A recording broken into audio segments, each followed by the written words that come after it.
Espace TV, le 22h.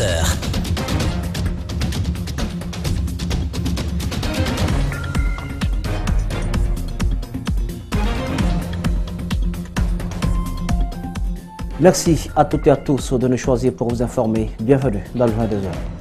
Les propos tenus par le directeur national de la Caisse nationale de sécurité sociale font des vagues. L'institution indépendante de défense des droits humains les condamne et affirme que Malick Sanko s'expose à des poursuites judiciaires. Que pensent les citoyens du grand projet de réaménagement de Conakry Horizon 2040, un projet si cher au président Alpha Condé? Eh bien pour vous, nous avons recueilli des avis, vous les entendrez dans ce journal. Il sera aussi question de la communauté guinéenne vivant au Sénégal à l'occasion de GG Tour International. Une importante équipe d'Espace TV a fait le déplacement au pays de la Teranga pour toucher du doigt les réalités de nos compatriotes.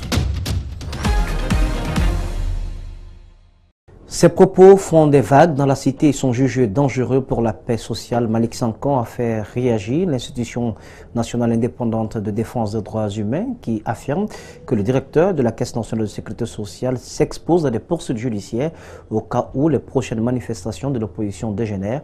Il n'y a pas que l'INDH qui condamne ces propos tenus par le directeur de la Caisse nationale de sécurité sociale. Les opposants aussi se disent outrés à l'image du député Ousmane Gawal qui entend saisir pour sa part la justice. Mohamed Kalisso, Thierno Sadouba. À l'assemblée hebdomadaire du parti au pouvoir ce samedi, Malick Sanko affirme avoir reconstitué 2500 à 3000 jeunes pour défendre la Caisse nationale de la sécurité sociale. L'institution nationale indépendante de défense des droits humains s'insurge contre ces propos qu'elle qualifie d'irresponsables qui menacent la paix et la quiétude sociale. Ce sont des propos extrêmement graves qui s'ajoutent à d'autres propos très graves que nous entendons chaque jour. Et la classe politique, une partie de notre classe politique, c'est-à-dire l'aile dure de la classe politique, est en train de paniquer, de perdre le sens de la raison. Et ça, c'est très inquiétant. Selon le président de l'UNIDH, Malick Sanko sera tenu pour responsable au cas où les prochaines marches de l'opposition engendraient des violences. Aujourd'hui, s'il affirme publiquement avoir recruté 2500 à 3000 jeunes pour constituer des contre-manifestants, contre toute manifestation avec lesquelles lui ne serait pas d'accord, ça c'est très intéressant pour l'avenir. Si demain il y a des manifestations, quelles qu'elles soient, s'il y a des violences, des contre-manifestations, des pillages, des destructions, etc., M. Malick Sanko est le premier présumé coupable. Mamadi Kaba condamne fermement les propos de Malick Sanko mais ne portera pas plainte. Par contre, le député de l'opposition Ousmane Gawal Diallo compte trimballer Malick Sanko devant les tribunaux. Le démarrage de la première phase du projet de réaménagement de Conakry Horizon 2040 annoncé par le président de la République est prévu cette année. La presqu'île de Kaloum, inscrite au préambule du schéma directeur de ce gigantesque projet, connaît d'ores et déjà une adhésion massive des citoyens de Kaloum, même si des sceptiques existent. Le député uninominal de Kaloum explique sa méthodologie d'approche afin d'accompagner cette réalisation qui, selon lui, est une aubaine pour les populations de sa circonscription. Explication Kadia Diallo, Alseni Kamara.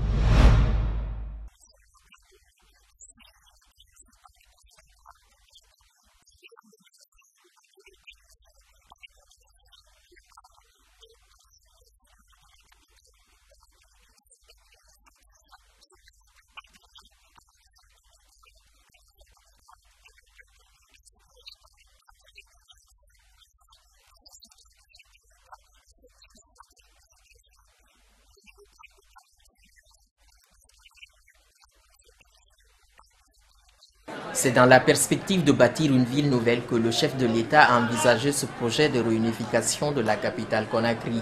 Kaloum, le centre administratif, est placé parmi les sites prioritaires. Un projet dont son schéma directeur est approuvé sans scepticisme par le député Baïdi Haribo.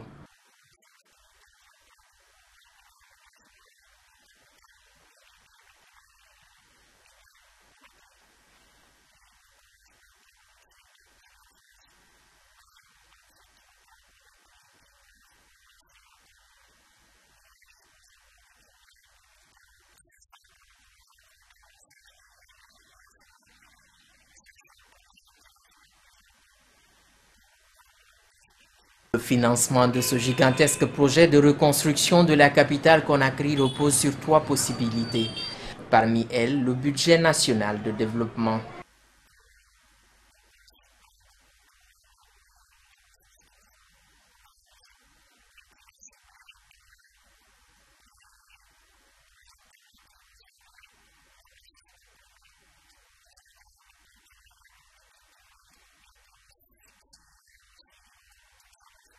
Baïdi Haribo sans embâche objecte toute visée politique dans cet élan de réunification.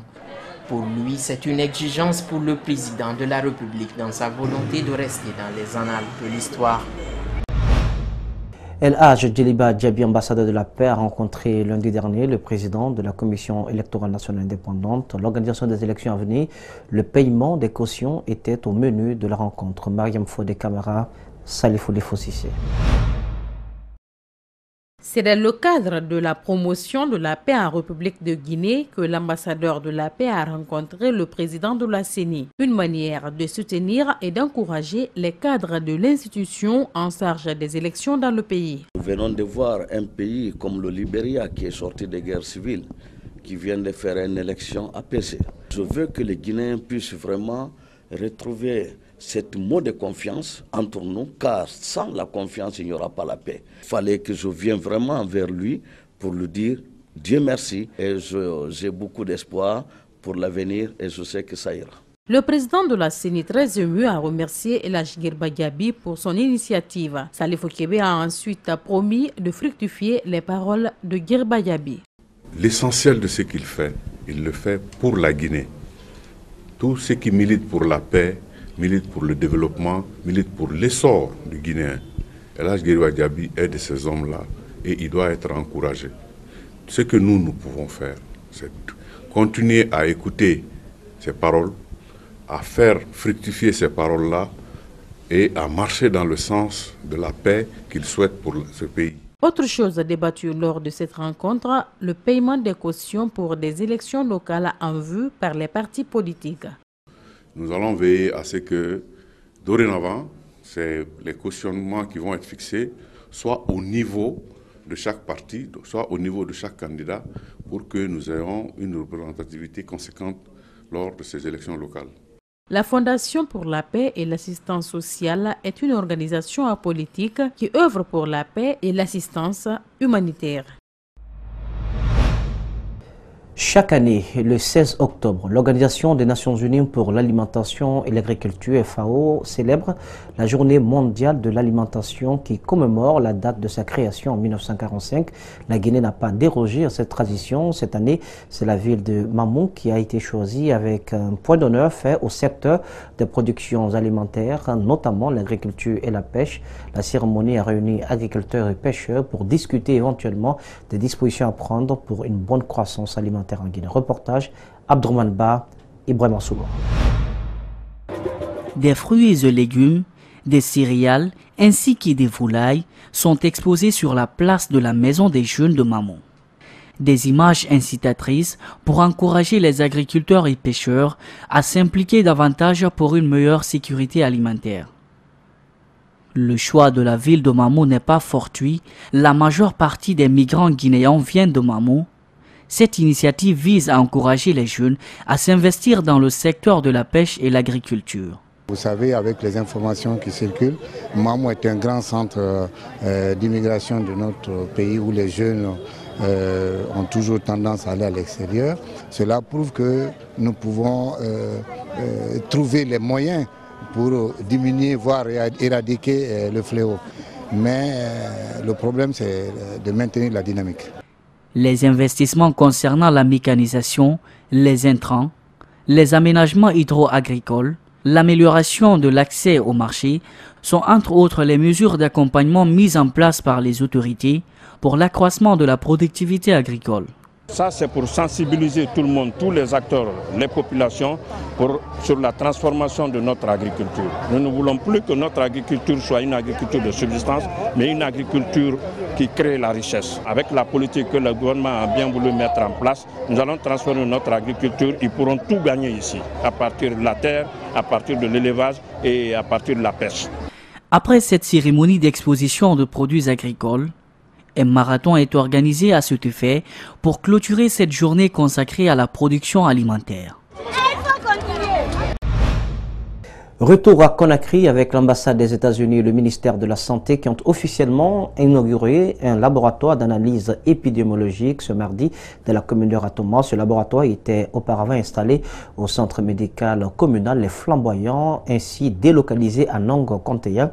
Une fois la revêtue effectuée, les équipes guinéennes vont désormais travailler sur les maladies infectieuses qui constituent l'une des épineuses questions de santé publique en Guinée. Mamadou Sadio Baldé, Amara Alexila. Sur demande du gouvernement guinéen, le département de la défense américaine est venu en soutien au pays pour lui permettre de lutter contre le virus Ebola. L'épidémie est derrière la Guinée, certes, mais les services sanitaires doivent toujours rester en éveil pour toute éventualité. Et ce laboratoire va servir également dans le cadre de la surveillance d'autres pathologies. Et on a déjà commencé à l'utiliser parce que le labo sert au diagnostic moléculaire de la méningite. Et nous sommes en train de développer le diagnostic également de la grippe. Et d'autres pathogènes vont suivre parce que c'est un laboratoire assez performant qui permettra à la Guinée de diagnostiquer presque toutes les maladies qui sont sous surveillance. Le département de la défense américain a investi environ 2 millions de dollars. L'ambassadeur salue les efforts de son prédécesseur et toutes les institutions qui se sont impliquées pour aider la Guinée à se débarrasser du virus Ebola. Mais nous, soit avec le département de défense qui a donné ces équipements, avec le CDC qui c'est en termes de renforcer la capacité contre les maladies épidémiques, et USAID qui travaille dans le sens plus ample en termes de renforcer la capacité de services de santé dans ce pays. Ça, c'est la continuation de nos efforts pour aider les Guinéens. Les Guinéens ont bénéficié de la formation pour la manipulation du matériel. Cependant, les responsables veulent une assistance pour la continuité des travaux. Bien qu'ayant été formés, nous avons toujours besoin d'une assistance technique pour que nous puissions vraiment travailler main dans la main afin de pouvoir lutter contre les maladies à potentiel épidémique. Le soutien des États-Unis à la Guinée dans le domaine sanitaire reste une priorité, affirme l'ambassadeur Denis Henkins. Dans un autre registre, le bulletin du gouvernement guinéen en version digitale, un autre créneau, un autre regard, une mise à jour au goût du numérique pour toucher plus de lecteurs et mieux informer les populations sur les actions gouvernementales. Des exemplaires ont été d'ailleurs distribués ce mardi à certains ministres et citoyens. C'est un reportage signé Mohamed Damaro Camara, Mohamed Al-Hussein Camara. En premier numéro en main, les rédacteurs de la cellule de communication du gouvernement abordent certains citoyens, des ministres, cadres des départements ministériels et leur parlent du contenu du bulletin. Du numérique, le bulletin du gouvernement passe en version digitale. Outre le fait de permettre aux citoyens qui n'ont pas souvent accès à l'Internet de s'informer, cette idée du journal papier est motivée par un souci de transparence. Le premier souci, c'était le devoir de transparence, de redevabilité du gouvernement vis-à-vis des administrés. Et ensuite, la deuxième préoccupation, c'était innover et mettre un outil performant et efficace au service des populations. Les premiers à recevoir le journal apprécient l'initiative. C'est un autre créneau pour eux d'être au banc de l'actualité gouvernementale, disent-ils. Il faudrait qu'à chaque fois que le gouvernement fasse une communication par rapport aux actions qu'il mène sur le terrain, pour que le peuple soit informé en long, en large, sur ce que le gouvernement est en train de faire. Parce que si le gouvernement ne communique pas, il va sans dire que le doute va s'installer au sein du peuple. Donc c'est le document que je vois, là c'est un très bon document. Je crois que ça peut informer largement l'opinion nationale sur les actions du gouvernement. Mais encore faut-il que le contenu des publications soit riche et varié, et nombreux sont ceux qui se questionnent de sa continuité. La Société des eaux de Guinée dote ses installations dans la préfecture de Ségri d'un nouveau groupe électrogène d'une capacité de 250 kVA. L'engin contribuera à améliorer la desserte en eau potable au bénéfice des populations de cette ville. À cela s'ajoutent des efforts entrepris pour réduire les difficultés rencontrées par les Ségirika. Les images sont expliquées par Djibril Bar. Depuis des lustres, les habitants de Sigiri manquent de l'eau potable. Les besoins de la population dépassent de nos jours les prévisions de l'agence locale de la Société des eaux de Guinée. La vétusté de ces installations nécessite du renouveau, d'où la remise d'un groupe électrogène à la localité par les autorités guinéennes. L'acte qui vient d'être fait, un acte si concret, est un ouf de soulagement pour mes mères, mes soeurs, mes filles qui sont à Sigiri. Le groupe électrogène demande un entretien régulier, précisent les responsables de la SEG. Peut-être la fin d'un calvaire. Les habitants attendent aussi l'exécution d'un projet d'aménagement en eau potable par le fleuve Tenkiso. À 6 mètres. Et là, on a dû attendre. On avait beau pomper, mais malheureusement, on pompe, l'eau revient. Donc, quasiment tous les matériels sont sur place. Des travaux sur des sites devant servir au traitement des eaux vont bientôt reprendre après la saison hivernale. Cette envie anime les experts qui ont évalué le besoin pressant en eau potable d'une localité qui reste l'une des mal desservies en Guinée. La population de Sigiri mérite d'être satisfaite en ce qui concerne la desserte en eau. Et le chef de l'État, ce n'est pas pour rien qu'il tient à ça. Sigiri a une forte densité de population. Le climat aussi fait que le besoin d'eau s'oppose avec grande acuité. Les habitants de Sigiri n'accèdent pour le moins qu'à 1000 ml3 d'eau. Pourtant, ils doivent en avoir le double. Ce malaise s'estompera une fois que ce projet, qui prévoit un réseau de distribution de 7 km, prendra fin. Mettre sa couronne et sa beauté au service de sa nation, c'est ce qui décrit au mieux la Miss Africa 2017. Asmaou Diallo s'est rendue au chevet des malades de l'hôpital national Ignace Dine. Elle y a fait don de 60 baignoires et de nombreux accessoires comme des savons. L'initiative a été saluée par les médecins et patients de cet hôpital. Le Sénibari, Mohamed Al-Hussein Kamara. Depuis le début de la rénovation de l'hôpital Donka en septembre 2015, le service de maternité d'Ignace Dine demeure le plus grand centre de la Guinée.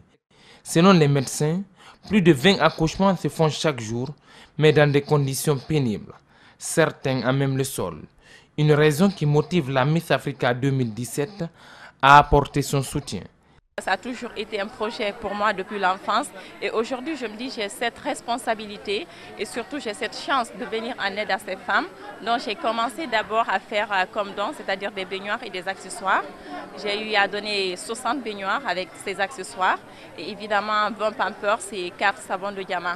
L'initiative est saluée par les médecins et patients qui promettent une utilisation rationnelle du don. Par ailleurs, il demande à ce que d'autres citoyens suivent l'exemple de la Miss. Nous sommes très contents, nous sommes très émerveillés par ce don-là. Les 60 baignoires et accessoires iront à destination, en ce sens que la maternité de l'hôpital Ignace Dine est actuellement la seule maternité de référence du pays. Certes, ce don est une aubaine, mais l'hôpital est confronté à d'autres difficultés qui nécessitent l'assistance de l'État. Il s'agit entre autres des équipements, des infrastructures et une meilleure qualification des agents de santé. La lutte contre les fauteurs de troubles dans la circulation routière se poursuit dans les 5 communes de la capitale guinéenne. À ce jour, plus d'une soixantaine de véhicules ont été arrêtés rien que par les agents de la fourrière de Bonfi dans la commune de Matam. Une trentaine libérés après paiement d'un montant de 300 000 francs guinéens. C'est un reportage signé Makiso Mamadou Souma. Lancées depuis le jeudi 12 octobre dernier, ces opérations de maintien d'ordre dans la circulation routière ont enregistré d'importants effets positifs, dont entre autres la fluidité dans la circulation avec moins d'embouteillages. Au commissariat central de Bonfi, plusieurs dizaines de véhicules sont aux arrêts. Les 61 véhicules placés en fourrière, il y a 33 qui ont payé maintenant. Parce que quand tu es tracté, tu payes la traction. La traction est classée à 300 000 francs par traction. Donc, les 33 véhicules ont payé les restes des véhicules sont en fourrière.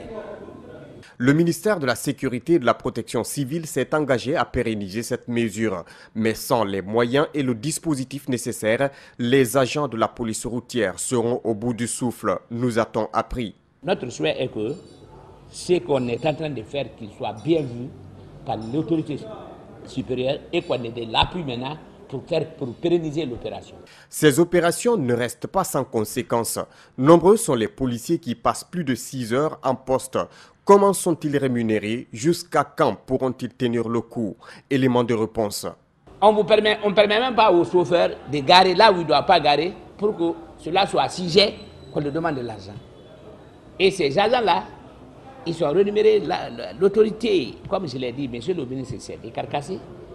Ils ont trouvé moyen de trouver des casse-croûtes pour les enfants, pour les agents. Non, ce n'est pas notre salaire. On n'est pas payé. On nous donne le prix des casse-croûtes pour payer un pain, une boîte de sardines, c'est tout. Il reste à savoir si au bout de 3 mois, les citoyens pourront s'adapter à ces mesures, d'autant plus que le seul centre d'affaires et administratif reste la commune de Kaloum. Question, qu'est-ce qu'il faut pour la préfecture de Guékédo? Que veulent ses habitants? Ce sont des questions que veut répondre le cadre de concertation des jeunes de Guékédo à travers un forum économique et social qu'il compte organiser en novembre dans la dite préfecture. Mais d'ici là, le cadre de concertation et l'Alliance pour le développement intégré de la préfecture de Guékédo ont tenu à donner quelques détails sur ce forum très attendu. Reportage Mamadou Saliouba, Amara Alexila.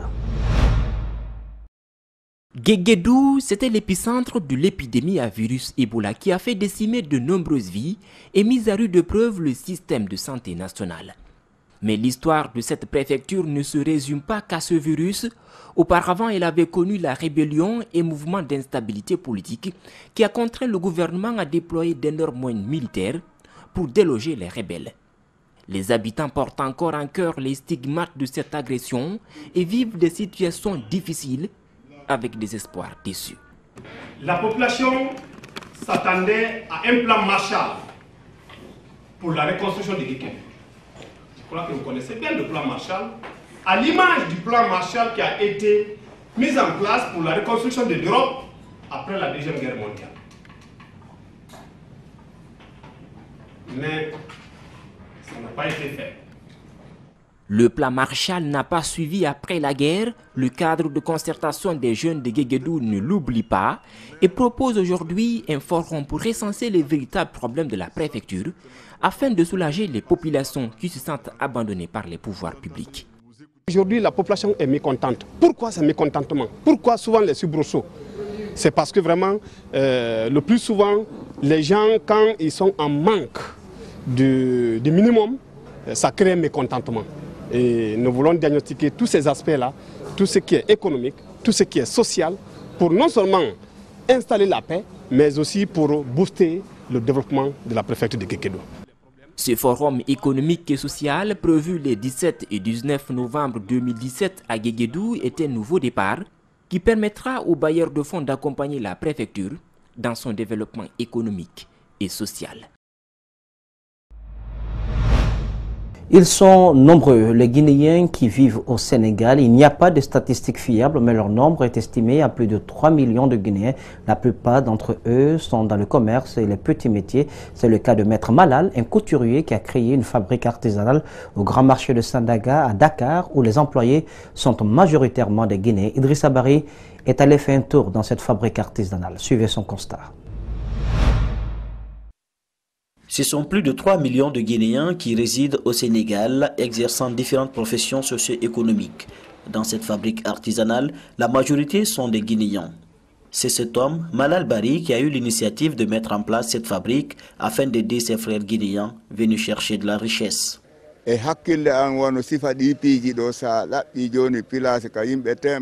J'ai constaté qu'à travers cette activité où plus de 100 personnes travaillent, ces derniers pourront à leur tour nourrir 1000 autres personnes. Voilà la raison qui m'a poussé à ouvrir cette fabrique. Dans tout le marché Sandaga, tous les artisans sont passés par moi dans leur apprentissage.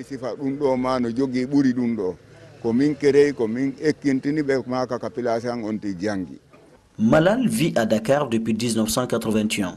Dans son atelier, il emploie plus de 80 personnes qui travaillent de façon indépendante. À la fin de chaque mois, chacun donne sa part pour la location des lieux. Grâce à cette activité, ces tailleurs ressortissants guinéens au pays de la Teranga parviennent à joindre les deux bouts et à envoyer quelques sommes pour leur famille restée au pays.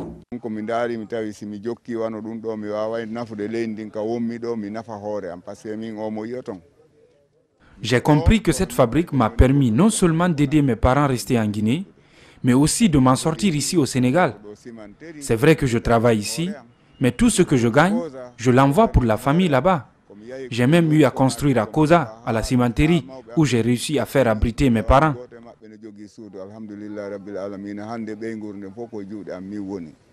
Dans la fabrique, on retrouve toutes sortes d'articles cousus, des habits, des sacs, des draps de lit ou des nappes de table. Des objets touristiques qui fascinent plus d'un et bien prisés par les visiteurs.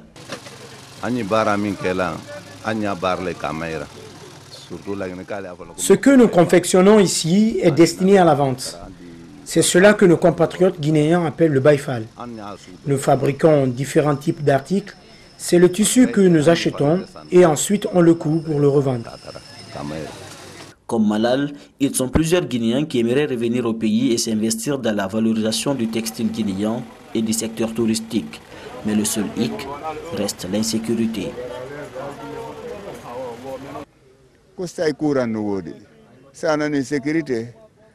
L'électricité, la sécurité et la justice. Voilà ce qui peut rassurer. Mais souvent, quand nous revenons au pays, on vit la peur au ventre, parce que tu crains même les tiens, à plus forte raison les autres.